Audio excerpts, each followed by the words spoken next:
Good day guys. So ngayon ay i-adjust natin yung chain nitong ating ADB 390. Ayan.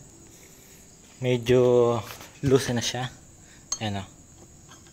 So kailangan lang natin tong luwagan. So kailangan natin ng number 17 at 22. Okay. So luwagan lang natin to.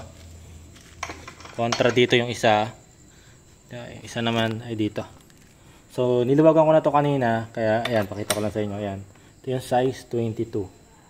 Ayan, kahit hindi na natin tanggalin tong nut na to kasi i-adjust lang naman natin. Niluwagan din natin to dito sa chain adjuster. Ayan. So balikan ko kayo guys after ko makabit yung paddock stand. Ayan.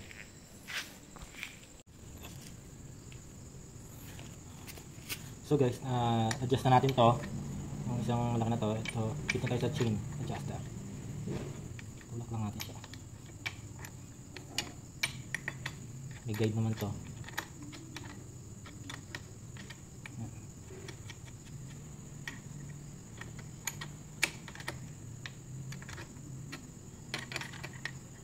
Ganun din sa kabila.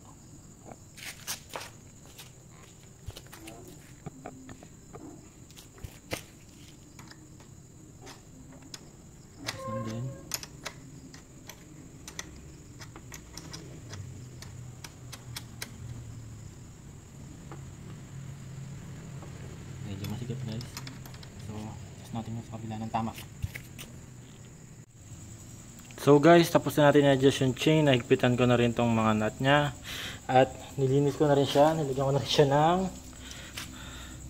Putoline Tech chain. Yan.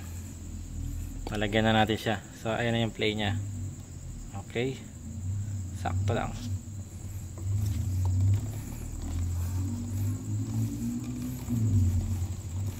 Okay guys, hanggang dito na natin yung video. Then our next video is mag-change oil tayo.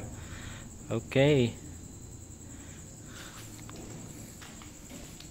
ADB 390.